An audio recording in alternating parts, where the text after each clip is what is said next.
জীবনেই প্রথমবার একসাথে চোখের সামনে এত হীরের গয়না দেখলাম।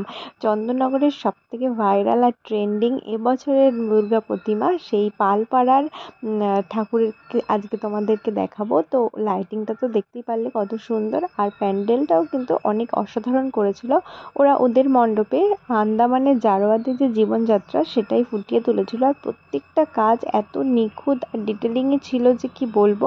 আর এই প্যান্ডেলটায় কিন্তু প্রচুর ভিড় হয়েছিল, যদিও ভিড় হওয়ারই কথা, কিন্তু ওখানে যে ভলেন্টিয়ার পুলিশ যারা আছে তারা খুব সুন্দরভাবে একদম নিজেদের ডিউটিটা কিন্তু পালন করছিল। তারপর ভিড় ঠেলে আমরা পৌঁছে গেলাম একদম ঠাকুরের পুরো সামনে থেকে মাকে দেখলাম। আর এত এত গয়না দিয়ে সাজিয়েছে যে কি বলবো। আর ওখানটা মানে এমনি এমনি আলোর দ্যুতি বেরোচ্ছিল ওখান থেকে, গয়নার যে ফ্ল্যাশ হচ্ছিল সেইগুলো দিয়ে। আর মাকে একটা রয়্যাল গ্রিন কালারের শাড়ি পরিয়েছে, এত কম্বিনেশনটা সুন্দর লাগছিল যে কি বলবো, অসাধারণ অসাধারণ। তারপর চলে আসলাম পরের আরও অনেকগুলো ঠাকুর দেখতে। আর রাত্রির প্রায় ঘড়ি 3টে বেজে গিয়েছিল, আমাদেরও যাওয়ার সময় হয়ে গিয়েছিলো, তাই যত তাড়াতাড়ি সম্ভব সব ঠাকুরগুলো দেখে কমপ্লিট করে নিচ্ছিলাম। আর এই দেখো অসাধারণ কিছু লাইটিং। তারপর তো একটু খিদে পেয়ে গিয়েছিলো, আমরা বিরিয়ানি খেয়ে নিয়েছিলাম। আর একটুখানি খাওয়া দাওয়া না করলে একদমই হাঁটতে পারছিলাম না, যেহেতু অনেক রাত হয়ে গেছিলো, রাত প্রায় কি ভোর হতে চলেছিলো।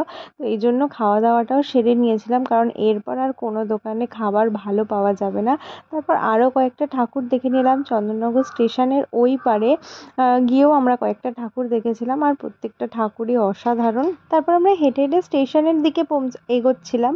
আর স্টেশনের দিকে এগোতে গিয়ে যে কটা পুজো প্যান্ডেল সামনে পড়েছে সব কটাই দেখার চেষ্টা করেছি, আর ফোনেতে বারবার টাইমটা তো দেখছিলাম। আর একদম লাস্টে আমরা এই ঠাকুরটা দেখেছিলাম স্টেশনের একদম পাশেই। আর এখানটায় কিন্তু দারুণ একটা আবহাওয়া ছিল, মানে একটা আলো আঁধারি পরিবেশ নিয়ে প্যান্ডেলটা অসাধারণ ছিল। আর এখানের ওপরের কারুকার্যগুলো তোমরা দেখতেই পাচ্ছ। ঠাকুরের মুখটাও কিন্তু খুব সুন্দর হয়েছিল, খুব মিষ্টি লাগছিল। আর প্রত্যেকটা ঠাকুরের আগেই বলেছি যে প্রত্যেকটা ঠাকুরের মুখ অসাধারণ ছিল, মানে এত সুন্দর ঠাকুর আমি এই প্রথম দেখলাম। তো সব মিলিয়ে এটাই ছিল চন্দননগরের লাস্ট ব্লগ। আমি ব্লগগুলো খুব তাড়াতাড়ি আপলোড করে দিলাম, কারণ আমাদের কল্যাণগড়েও জগদ্ধাত্রী পুজো শুরু হয়েছে, সেই ব্লগও আসবে। তাই জন্য ফোনের স্পেসটাতে একটু ফাঁকা করতেই হবে, ওই জন্য পরপর ভিডিওগুলো আপলোড করে দিলাম। আর কিছু ছবিও এখানে অ্যাড করে নিলাম।